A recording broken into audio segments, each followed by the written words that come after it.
Reka mbasuhuze kandi mbifurize kumera neza aho muri hose ku isi, ku migabane yose igize iyi si dutuyemo, kandi mwumva ururimi rw'ikinyarwanda. Mwese mwumva icyo ndi kuvuga ndabasuhuje cyane kandi mbifurije kugubwa neza. Uyu munsi ndagira ngo tuganire, turaganira ku mugabo. Ni umugabo njye mfata nka game changer, ndetse n'abantu benshi bamufata nka game changer. Donc ni umuntu wahinduye amateka, wakoze umurimo ukomeye cyane muri muzika ya gospel yo mu Rwanda, yaba ku makorali ndetse n'abahanzi ku giti cyabo. Uyu mugabo yitwa Mima Alex. Ni umugabo w'umunyamurenge, akaba avukana n'abandi bantu b'abanyamuziki cyane, barimo umudamu uzwi cyane muri no minsi witwa Chance. Akaba ari umudamu wa Ben. Murabazi Ben na Chance ni groupe rwose, ni couple ikora umurimo w'Imana ku buryo bukomeye cyane. Niwe mucuranzi wa mbere mu Rwanda wahawe igihembo cya miliyoni, kuko Alarm Ministry anabarizwamo, yabarijwemo, yateguye award maze bamuha igihembo cyo kumushimira ni reconnaissance bamuha miliyoni y'amanyarwanda. Yabaye kandi no muri groupe ya Rehoboth Ministry, akaba yarayifashije cyane ko album yabo ya mbere, hari album ya mbere itaramenyekanye cyane, yari indirimbo nk'indirimbo ivuga ngo mwami wanje Yesu mfata ukuboko kwanjye, isi iraruhije, ishaka ko naniza mu bushobozi. Iyo ndirimbo ntago iri kuri album yabo ya Kumusaraba, ni album bakoze mbere. Hanyuma ariko niyi nayo Kumusaraba, we ndetse na bagenzi be bavukana ari mu bantu bakoze arrangement, hanyuma bayijyana kwa Aaron, producer Aaron, arayitunganya ayikora neza. Hanyuma uyu mugabo witwa Mima ni umugabo wagaragaye cyane mu Rwanda, mu muziki w'u Rwanda, wagize impact cyane kuva mu mwaka wa 2000, ndetse hari kuva 1999 gutyo, kugeza nko muri 2005 na 2006 hafi, ndetse 2010. Amakorali yo mu Rwanda yose, abahanzi bose bo mu Rwanda bari bazi cyangwa se bari basobanukiye gukoresha ikintu cyitwa diskete.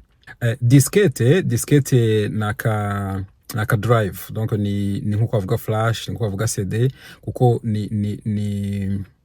donc ni nakantu bashyiraho ibintu. Ushobora gushyiraho amadosiye, ushobora gushyiraho umuziki, ushobora gushyiraho, donc ni nka flash nkuko muzi flash disk ikora, cyangwa se carte, agakadi kamashyira muri telefone. Na diskete nayo niko ikora, cyangwa se niko yakoraga. Hari ama computer akoresha ama diskete, hanyuma haza n'amapiano ajyamo diskete, anakoresha diskete. Ariko by'umwihariko aya mapiano akaba yarashoboraga no kurikodinga umuziki, cyangwa se gucura umuziki ukawusevinga kuri diskete. Umugabo witwa Mima ni umwe mu bantu rero bazanye bwa mbere ino technology. Ubundi gukora diskete cyangwa se gucura diskete bivuze ko ako kantu, donc ako gakarte niba nakita gutyo, cyangwa se ako ga CD cyangwa se ako ga flash, donc mugafate gutyo na ga saver, donc naka drive kajyaho ibintu bitandukanye. Nuvuga ngo umuntu yagashyiraga muri CD, muri piano, muri synthesizer, agacura imiziki yose. Nuvuga ngo agashyiraho amagitari yose, agashyiraho ingoma, agashyiraho ibintu byose amapiano byose bikajya kuri iyo diskete. Ni ukuvuga ngo akazi kakorwaga n'abacuranzi bageze nko kuri 4. Niba hari umudrumeri uvuza ingoma, ucuranga solo, ucuranga bass, ucuranga accompagnement, ucuranga piano, donc iyo bande yose ikazingirwa, cyangwa se ako kazi k'abo bantu bose 4 kagakorwa n'umuntu umwe, cyangwa se na machine akabishyira kuri diskete. Ubundi mwajya kuririmba mugashyiramo diskete bikicuranga. Byagaragaye nk'iterambere, bigaragara ndetse nk'agashya, bifasha amakorali menshi, bifasha abahanzi benshi mu Rwanda barabiyoboka, abahanzi benshi mu Rwanda barabikoresha, amakorali menshi arabikoresha.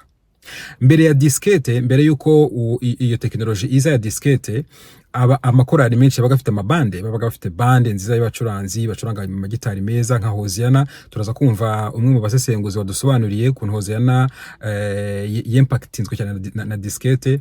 Abacuranzi benshi bacurangaga basa nk'ababuze, babura akazi, ariko mu by'ukuri byagize umumaro ukomeye, cyane ko byanaremye abaproducer benshi mu Rwanda, barimo nka producer witwa Pastor P, yatangiye ku madiskete, nka Samu niho yatangiriye, abitwa ba DJ B n'abandi batandukanye nk'uwitwa Papa Emile nawe niho yatangiriye kuri diskete. Ni ukuvuga ngo aba producer benshi cyane kwaranja umuziki babihereye kuri diskete, kuko kuri diskete naho nyine akazi gakorwa ni ukwaranja umuziki. Mima rero abaraje na famiye ye, ngira ngo cyane yakoranaga na Mico ndetse na Gilles ku bijyanye n'umuziki, araza azana iyo technology. Twumvikane neza, hano ntago ari we mucuranzi wa piano wa mbere, oya, ahubwo nibo bantu bakoze diskete, umuziki bakobika kuri diskete bwa mbere, nibo bazanye iyo technology. Ariko ku gucuranga piano hari abacuranzi benshi ba piano benshi babyize mu maseminari, abandi babyize ahantu hatandukanye. Abacuranzi ba piano bo bari bahari, ariko iyi technology yo gufata uwo muziki utandukanye, ama bass, amasoro, gitari, iki byose ukabishyira ku kantu kitwa diskete, ni Mima wabizanye bwa mbere mu Rwanda. Yakoreye abahanzi benshi, yakoreye amakorali menshi, yakoreye mbese ku buryo byari ibintu bikomeye cyane muri icyo gihe. Yanatrainings abandi bantu benshi. Ndibuka ko muri iyo minsi hari abandi bantu benshi nabo nyuma baje bakora ama diskete, harimo nk'umugabo witwa Rudahezwa, ubu ntabwo nzi aho ari. Rudahezwa nawe yakoraga indirimbo za Mugabo, zira twigiye ku birenge n'izindi. Rudahezwa ngira ngo yanakoreye Theo, bose babireba. Haje n'abandi abo nyine ba Samu, haza ba Pastor P n'abandi benshi cyane, ba DJ B, ba producer witwa Jackson Dadu n'abandi benshi. Nanjye ndimuzi ko nagiye nkora ama diskete, hari n'undi mugabo w'inshuti yanjye ntashatse kuvuga izina hano kubera inshingano asigaye arimo. Yes, hanyuma bakora umurimo ukomeye cyane. Uyu munsi rero twashatse kugira ngo tuganire kuri uyu game changer witwa Mima, uburyo yahinduye game y'umuziki wo mu Rwanda. Natumiye abagabo babiri nibo badusesenguriye. Umwe ni umugabo bafitanye isano kuko nawe ni umunyamurenge, nubwo we yambwiye ko batari baturanye cyane Murenge, ariko baraziranye, bakoranye umurimo w'Imana, n'uyu munsi baracyakorana. Bivuze ko Mima kuri uyu munsi ntago akiba mu Rwanda, asigaye mu gihugu cya Sweden. Natumiye kandi n'umugabo w'umunyamakuru, akaba n'umucuranzi, nawe wakoze ama diskete, wabanye n'amakorali igihe kinini cyane, areba evolution y'umuziki ndetse na impact y'ama diskete mu Rwanda. Uwo nta wundi ni Peter Ntigurirwa. Reka twumve icyo atubwira. Aratubwira impact ya diskete, icyo byangije n'icyo byakijije, ndetse atubwira no kuri Mima muri rusange. Reka tumwumve. Komanteri zanjye rero, nka Peter, ngewe urumva natangiye ibintu bya gospel industry ahagana muri 2008, nibwo natangiye kwinjira mu bintu bijyanye na gospel industry, ariko na mbere yaho nabaga mu bintu by'amakorali, ku buryo wenda icyo gihe nari ntaramenya neza ibyo gusesengura no kumenya aba producer n'aba musiciens, ariko uko nagiye ninjira mu mwuga w'itangazamakuru no kwanaliza, nagiye menyana n'abantu batandukanye. So rero mu bantu namenye mu icyo gihe harimo aba producer ba kera, aba producer barimo nka Mima, barimo ba Bill Gates, barimo ba Ron Nitunga, ba Emile Nzeyimana, nabo bagiye baza nyuma gatoya.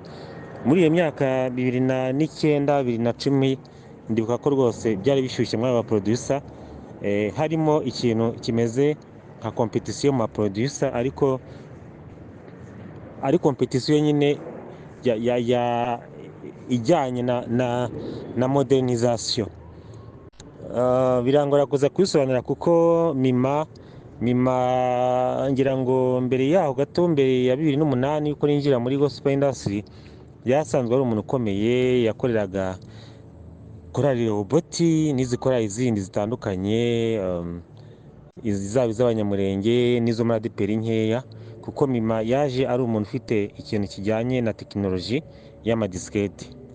Mbere yaho abantu bakoraga live music cyangwa se ama live band, ariko aho ama piano ya PSL 1000, PSL 2000, 2100 ziziye, zitanga facilitation yo gukora recording hakoreshejwe amadiskete. Ubwo ni technology yari ije kuvanaho ibi by'amagitari.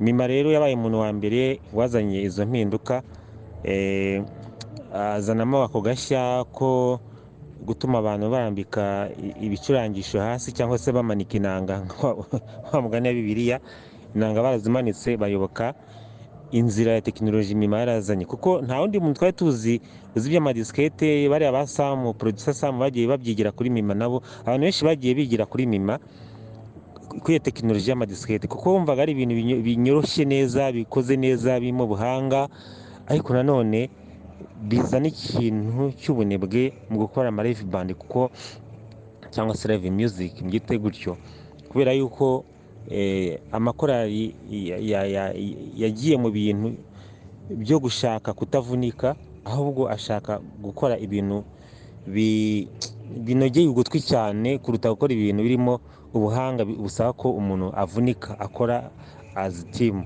Ubwo rero mima iki kintu asa nk'uwagihanaguye mu makorali muri iyo myaka yaho 2000 na kangahe na 6 na 7 n'8. Mima iki kintu ari mu bantu bakizanye, ntabwo nibuka neza umwaka, murambabarira, ariko iby'amadisikete nibaza ko ahubwo byanatangiye mu 2000 gutyo, 2001 na 2, kuko nibuka ko amadisikete twayakoraga nkigakora ADB, kandi mima yaramaze igihe kinini cyane ayakora. Ni muri za 2000 ahubwo gutyo, muri za 2000, 2001, 2002, ntabwo ari 2008, ko 2008 bwo byari bimaze byarabaye too much, noneho byarogeye ahantu hose, nta korali igicuranga ibintu by'amagitari. Ubwo rero wenda ibya production ndaza kubijyamo nyuma, ndacyavuga ibijyanye n'amadisikete. Mima ni umuntu rwose wakoreye korali roboti cyane. Wumvise korali ntuze iriya ku musaraba wawe mwiza rararara n'izindi, wumva ko ikintu cya disikete cyane cyari gifite ingufu, kandi akabikora neza, akabihuza na production yiwe, n'abandi batangira kubyigana. Nibuka ko korali Hoziyana muri volume yayo ya 8, uzayumve neza, numva ari ya 8 niba atari iya 9 cyangwa se ni zombi, nayo baretse gucuranga ibintu by'amagitari, bakora amadisikete. Ibaze aho Hoziyana yari imaze imyaka 40, ngira ngo yavutse muri za 70, yari imaze imyaka hafi 40, 40 na okay, wenda ni nka 30 n'ingahe gutyo, irambika amagitari hasi, iyoboka iyo tekinoloji nshyashya yari ije muri iyo myaka 5. Urumva ingufu cyari gifite, kugeza ubwo korali Hoziyana ireka gukoresha ibyuma bya muzika muri CD, ikajya kurikodinga ikoresha amadisikete. Urumva rero cyari ikintu gikomeye cyane, ese ko bakoraga semi live, bagashyiramo ba Dieudonné uriya aherutse kwita Imana mwakire mu bayo, umva yashyizemo ne kagitari solo, ariko ibindi ukumva disikete ntuze album yose yabaye disikete. Urumva ibintu byari bigeze, ntago nibuka niba ari mima wabakoreye iyo disikete, iyo album igizwe n'amadisikete ya 8 cyangwa ya 9, uzakurikira, ariko agatushe ka mima gashaka kuba karimo, muzakurikirane neza. Niba atari wayikoze, ariko n'umuntu wamwigiyeho. Urumva ari iki kintu, iyo nkundura cyangwa izo mpinduka zari zije mu muziki zatumye cyane cyane amakorali, kuko ni abanza batari benshi cyane muri icyo gihe, batangira kuyoboka iyo nzira nakwita ko ari ubunebwe, kuko amakorali, abacuranzi babuze icyo bakora, bakajya bacuranga mu nsengero bikarangira. Nabwo kandi no mu nsengero ugasanga amakorali arakoresha amadisikete cyetse nko mu makorasi. Icyo kintu rero cyamaze igihe kirekire, amakorali yarasubiye inyuma, ariko ubwo ari amapiyano yatangiye kuva kuri modeli cyangwa se yatangiye kuva kuri pose, aya mapiyano ya 2000 gutyo, atangiye kuva kuri mode, nibwo amakorali yatangiye kubura uburyo akoresha amadisikete, kuko amapiyano yagiye aza nyuma, atajyagamo ibintu by'amaporogaramu ya disikete cyane, yahago yajemo ibintu by'amamemoire byo kurikodinga ibintu bakashyira kuri memoire. Nibwo rero icyo gihe ibintu by'amadisikete byatangiye kugenda bita agaciro, abantu bagaruka ku magitari, bagaruka ku muziki wa nyawo w'umwimerere. Mu by'ukuri rero navuga ko mima yazanye izo mpinduka, azana ubwo buhanga, turamushimira, ariko nanone abanenga cyane, bakanenga ko ariyo muntu watumye amakorali agira ubunebwe bwo kwinjira mu bintu byo gucuranga ibintu bivunanye. Kandi urabizi ko korali itakoze nka bande, uba wumva ari ikintu nyine robotike, yabaga ari muziki robotike, kumva ibintu byaba biprogramable, baba bakotoye disikete ikaba yabasize. Kandi muri bande urabizi Paulina wari umucuranzi, iyo umucuranzi akotoye ahubwo uramukurikira nk'umumizisiye, ariko disikete yo twari twarabaye nk'amarobo rwose. Navuga ko mima yaduhinduye amarobo yo mu rusengero, amarobo abaririmbyi abacuranzi bahindutse amarobo, abaririmbyi bacuranga amarobo, disikete iratuyobora, tubabanebwe, tubabaswa, dusubira inyuma. Mu by'ukuri rero navuga ko hari avantage imwe byatumariye, ko yazanye tekinoloji, ibintu biraryoha mu matwi, ariko desavantage yarimo cyangwa se itarabaye cyiza, nuko twayobotse inzira y'ubunebwe, bituma n'indirimbo zita agaciro, ukumva nyine ibintu biri aho ngaho biri robotike, biri programmable. Ku kindi wenda cya production, bari aba Bill Gates bagerageje guhangana n'imiziki y'amadiskete, ba Ron Nitunga, aba producer ba Emile Nzeyimana, bo wabonaga ko bashyigikiye ikintu cyo gukora muzike iri full live, full band, ku buryo atumira umumiziki agacurangamo gitari solo nyasolo, agacurangamo ingoma nyangoma, agacurangamo baze nyabaze, ku buryo Mima we yakomezaga icyo kintu cyo gukoresha muziki programmable, akongeramo utuntu dukeya jovebye. Ariko abo baproducer bose bo rwose ndabashimira ko icyo gihe batigeze bashyigikira icyo kintu cy'amadiskete, nubwo cyari cyiza sinyirwanya, ariko ntabwo ngewe nigeze wenda nemera cyane ko gikomeza, kuko aba producer barwanya intambara rwose, turabashimiye cyane aho bari babyumve. Aaron Nitunga, producer Emile, producer Bill Gates n'abandi wenda harimo kwibuka b'icyo gihe barwanya urwo rugamba rwo gutuma amakorali n'abahanzi batajya mu madiskete cyane.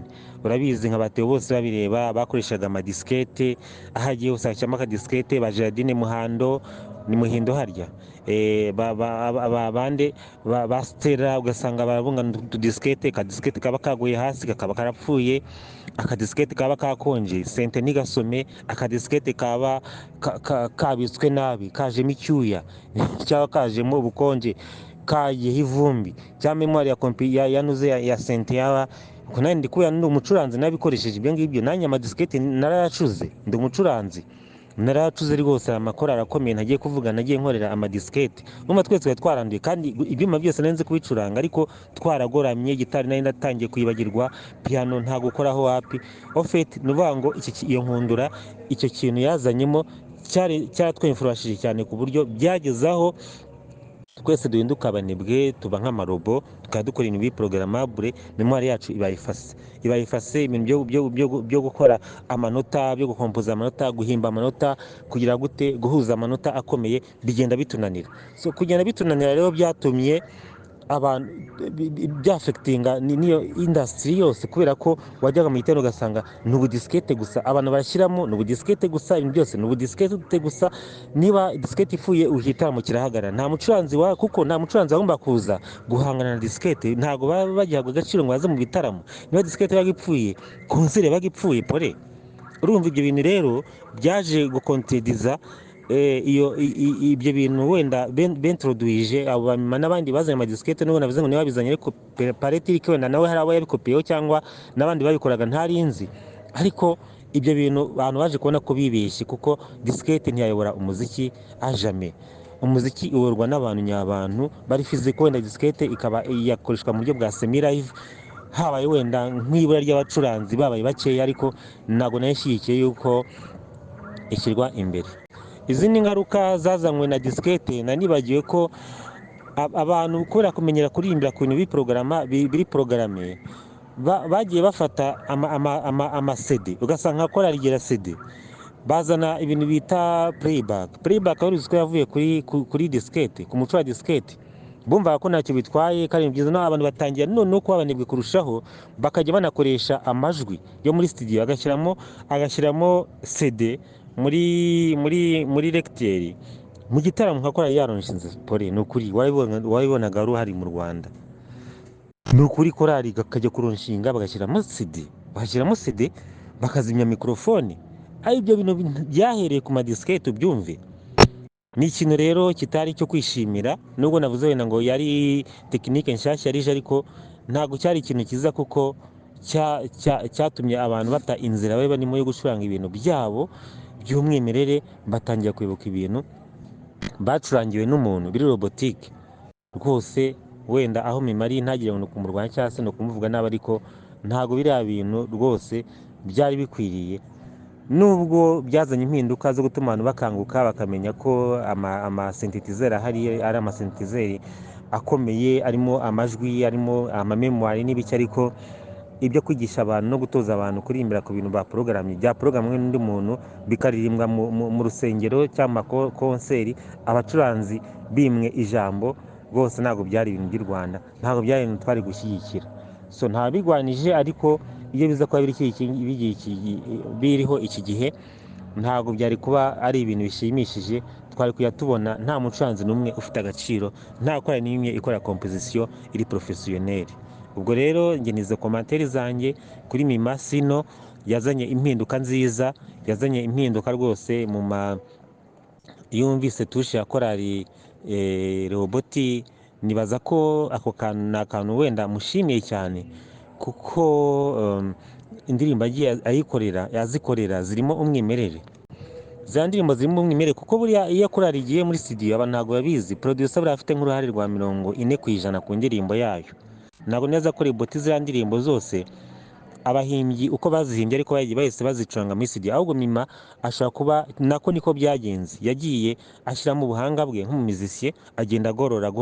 Wumva ko indirimbo zabo zirimo igufwa, iryo jambo nakurikoresha, zirimo akagufwa, zirakomeye, ntago ari ikintu cyoroshye. ni indirimbo wumva zifite ubutumwa, n'uyu munsi ushyiramo kumva abantu bagize amarangamutima. indirimbo ziririmbwa mu gusoza k'umwaka, indirimbo zabo ziririmba mwami Imana wacu uraturinze n'ibindi, n'izindi zitandukanye zo gushima Imana, n'izindi zitandukanye zivuga ubuhangange bw'Imana n'ibindi byose. murazi indirimbo za korali Rehoboti ni indirimbo z'ibihe byose zidatakaza agaciro. Mima rero turamushimira ko yagize uruhare muri kompozisiyo y'izo ndirimbo nk'umuproducer, ku buryo umwimerere, ikintu bita umwimerere w'indirimbo yagiye agiramo uruhare mu guhimba cyangwa se mu gucuranga utigeze utakara. abaproducer benshi bakora ugasanga acuranze ikintu ariko nta gucarenginga nk'umuntu wagiye muri studio agacuranga ibintu uzanye ajame, ugasanga nyine ni ibyo ngibyo, nta kindi kintu akumariye. ariko Mima ni umuntu wagiye wensiparinga amakorali. nibuka ko yigeze anakorera korali Amahoro, je pense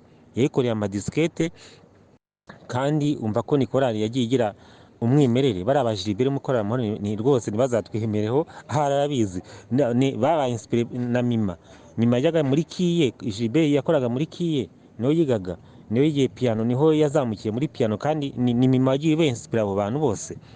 urumva yari yidirije korali Amahoro Gilbert. korali Amahoro nari nzi ko yakoreshaga amadisikete cyane muri icyo gihe, nayo isa nk'iyataye umwimerere wo gucuranga, ariko nyuma yaje kubivamo igaruka ku magitari n'amapiyano ya nyayo.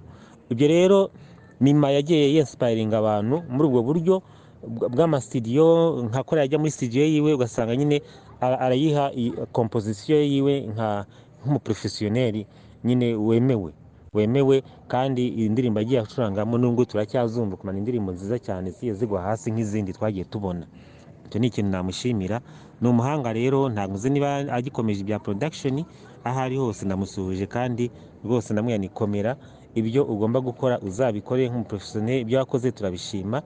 nubwo wenda ku ruhande rumwe byari kugira wenda, iyo bikomeza byari kugira ingaruka z'uburyo bumwe cyangwa se ubundi, ariko ubu ngubu aho ibintu bihagaze ni byiza, kandi itafari ryawe turayishima cyane rwose, komereza aho ngaho. numara ibyo ngibyo navuga, hari ikindi gitekerezo wenda abandi nabo bagenda bashyiraho komantere, ngenda uko numva ibintu, nk'umuntu wagiye ugera kuri tere, nk'umuntu wagiye ubona komantere z'abantu kuri ibintu by'amadisikete, nk'umuntu wagiye nk'umumizisiye kandi w'umunyamakuru usesengura. Peter Ntigurirwa arakoze cyane. Reka kandi tujye i Nairobi, turasanga ni umugabo w'umucuranzi twaganiriye nawe mu minsi ishize, ni umunyamurenge, akaba aba i Nairobi, akaba ari umuhanga cyane kuri gitari solo, cyane ko yitwa Soloist Jackson. Reka twumve nawe uko yatubwiye kuri Mima, ndetse we nakomoje no kuri famiye ye n'abandi bantu batandukanye. Reka tumwumve. Mima sinzi, ariko afatwa ari mu ba mbere nawe batangije style y'igisirimba. uretse n'igisirimba gusa, akaba ari umuntu watangije ibintu byo gucuranga disque ijya muri piano.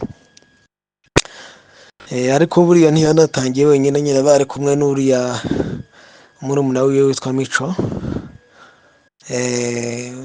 urebye hari n'ibyo rwose numva ko ngo banaryamaga, Mima agacumbikiraho, hanyuma wenda Mico akaba yasigara bicukumbura, nuko wundi abyukiye nabwo bakongera, kandi akaba yakwibutsa mugenzi w'igitekerezo ati navumbuye iki n'iki.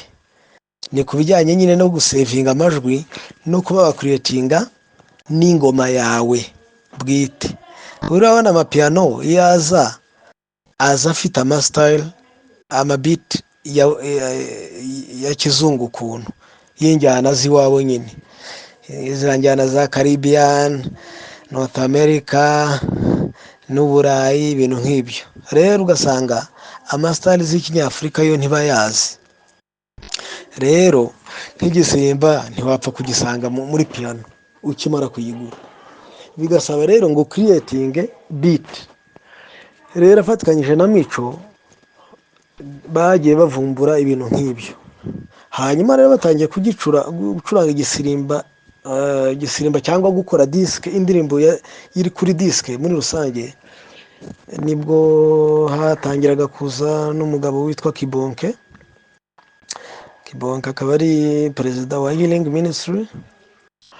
Rero bose batangira kubikorera nka generation imwe.